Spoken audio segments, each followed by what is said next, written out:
야마나시현은 일본 포도 생산량의 50%를 차지하고 있는 최대 포도 산지입니다. 이 지역 대부분은 1300년 전에 들여온 그 포도를 기르고 있습니다. 오랜 세월 일본 땅에 정착하면서 토착화된 포도는 독특한 분홍빛을 띠는 고슈 포도입니다. 유럽 포도의 특징도 지니고 있어 와인 만들기에 매우 적합합니다. この甲州っていうローカル品種があるんだ。でこのローカル品種の質をですね高く上げていって言ってみればそのグローバル品種にない味わいを出すっていうことこそがですねこの日本のワインの特徴を表現する最たるもんだというふうなことに考えが少し変わってきました。でこちらにもステータスが当然あります。ただ今はですねこのローカル品種のこの甲州の質をいかに上げるかで世界でそれを認めていただけるようになるかということを一生懸命頑張っています。 일본 와인의 시작은 130년 전부터입니다. 이때부터 일본 정부는 고슈라는 토종 포도로 자국산 와인을 만드는 데 적극적으로 나서게 되는데요. 우리 포도주가 사라지던 그때 일본에선 본격적인 일본 와인 시대를 준비하고 있었던 겁니다. その伝統を受け継いでいる我々のその感じるさまざまなものに対して感じる感性ですよね。でその感性を持ってですね日本のブドウからその感性ある人間がワインを作る。で言ってみれば日本のワイン作りの全てになるわけです。 이제 와인 산업은 야마나시 지역 경제를 이루는 가장 큰 축이 됐습니다.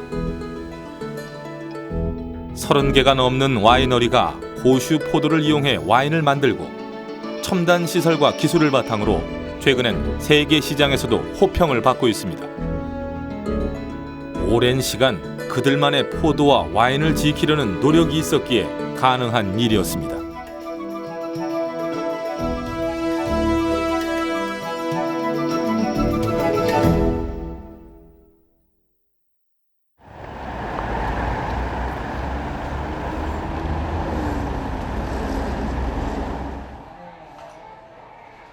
서울 시내 대형 할인마트. 여러 술들 가운데 가장 큰 매장을 차지하고 있는 건 단연 와인입니다. 최근 들어 와인에 대한 관심이 높아지면서 한국인들의 와인 소비량은 해마다 20%가 넘게 가파르게 상승 중입니다. 하지만 이런 성장세를 주도하고 있는 건 모두 외국산 와인. 국산 와인은 어디서도 찾아보기 힘듭니다. 제가 유통 경력 지금 12년 차 이렇게 횟수로 되는데요. 아직까지 매장에서나 전화 문의나 해서 여러 가지 경로로 해서 한국 와인에 대해서 문의하시거나 그분들이 궁금사항을 물어보시는 분은 한 번도 만나뵌 적이나 들어본 적은 없습니다. 소비자들에게 철저히 외면받고 있는 국산 와인. 하지만 80년대만 해도 지금과 달랐습니다. 고유한 브랜드를 가지고 한국 와인은 수입 와인보다 더 높은 이미지와 인지도를 갖추고 있었습니다. 당시 기업들은 앞다퉈 와인 산업에 뛰어들었고 TV 광고 허용으로 국산 와인의 인기는 신드롬으로까지 이어졌습니다. 당시는 한국 와인의 황금기였습니다. 그때는 대기업이 일부 기술자를 해외에 보내서 기술을 배우고 대량 많은 자금을 투자하고 포도원을 만들고 해서 좋은 양질의 와인들을 만든 적이 있었습니다. 하지만 자유화 물결로 외국 와인이 급속하게 들어옴으로 인해서 그런 것들이 다 무너지고요. 정부는 미국과의 통상 마찰을 줄이기 위해서 오는 10월부터 포도주의 수입을 단계적으로 자유화하기로 했습니다. 수입 개방으로 인해 꾸준히 성장해오던 와인 시장은 위기를 맞습니다. 대기업들은 국내 생산을 포기하고 수익이 보장된 외국산 와인 수입에 나섭니다. 그 결과 기업의 와인용 포도를 납품했던 농민들은 줄줄이 위기에 처했고 정부는 포도밭을 포기하는 농가에 보상금을 주는 극약 처방까지 하기에 이르렀습니다. 우리 와인에 대한 사실상의 포기 선언이었습니다. 그때 국내 와인 산업을 보호하기 위해서 정부가 좀 더 그 외국 와인을 막아주는 그런 역할을 했더라면 국내 와인 시장이 그대로 유지가 되고 오히려 성장하는 계기가 될 수 있었는데, 그때 정부에서는 오히려 와이너리를 문을 닫거나 포도원을 폐원을 시키면 정책 자금을 지원해주는 그런 쪽으로 정책을 폈기 때문에 그 시기를 놓친 그런 아쉬움이 있습니다. 80년대 후반까지 외국산 와인에 비해 2배가 넘는 점유율을 보였던 우리 와인은 2000년엔 절반 수준으로, 그리고 2007년엔 15%로 곤두박질치고 맙니다. 불과 20년 만에 우리 와인 시장의 주도권은 수입산에 완전히 넘어갑니다. 우리 와인의 역사를 보면 우리 근대사의 아픔이 그대로 녹아 있습니다. 일제에 의해서 한번 부정당하고 1980년대에 양조형 포도를 심었다가 수입 자유화에 의해서 스스로 또 부정해버리는 그런 시기를 겪었거든요. 그러면서 우리의 전통 와인, 전통 포도주의 가치를 망실해버렸는데, 이제라도 그 전통 포도주에 대한 전통적인 것에 대한 가치를 재발견하고 그것을 오늘에 잇는 작업들을 사명감을 가지고 해야 될 때라고 봅니다.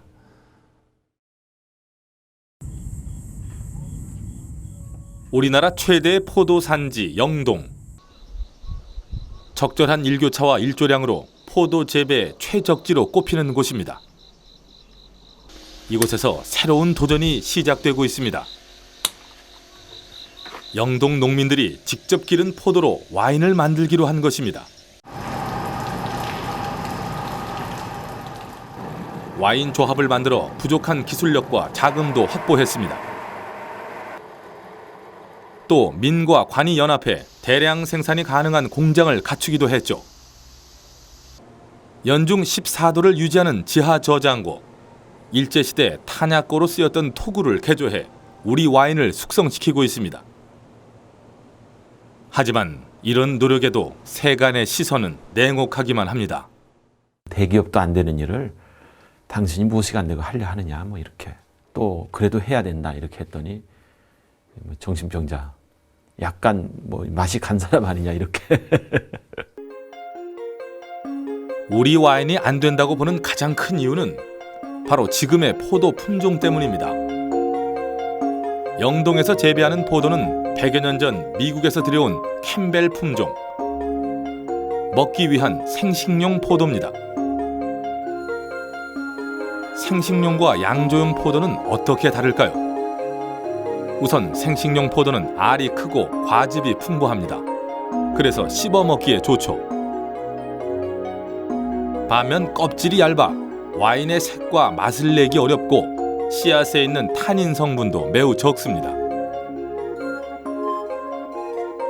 가장 큰 단점은 알코올 도수를 결정짓는 당도. 식용 포도의 당도는 양조용 포도에 크게 못 미치는 수준입니다.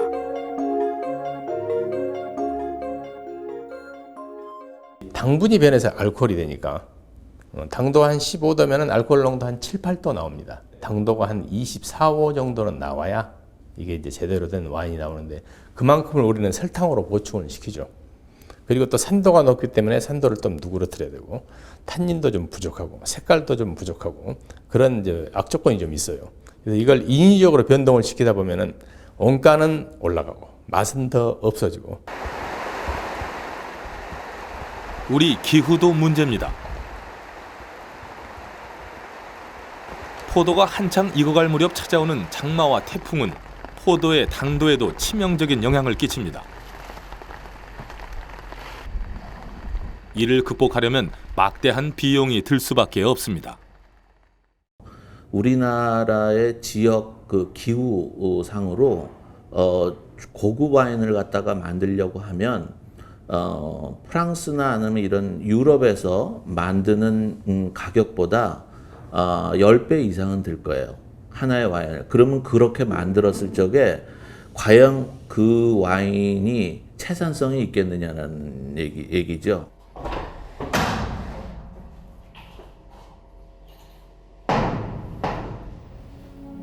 기후도, 포도 품종도 와인 만들기에 열악한 우리나라. 우리 포도를 가지고 우리만의 와인을 만드는 것은 정말 불가능한 일일까요?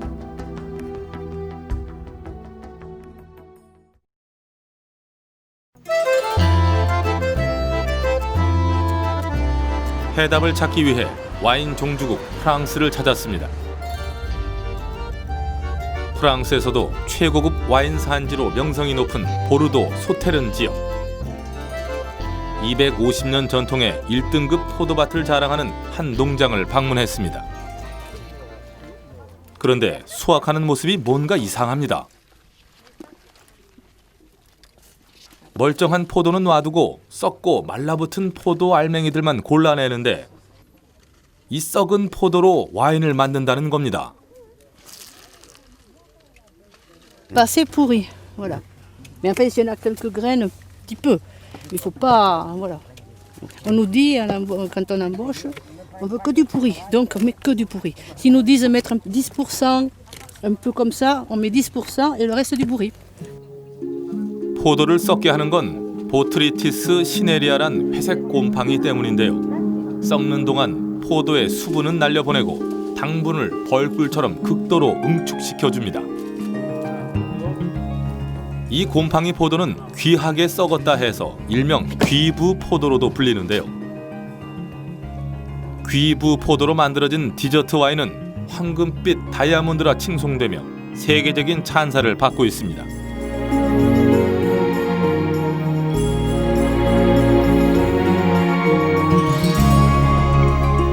마땅히 버려야 할 썩은 포도에서 프랑스인들은 새로운 가치를 발견해낸 거죠. Et ça représente uniquement 2000 hectares de vignes. Et c'est moins de 1% de la production de tous les vins de Bordeaux.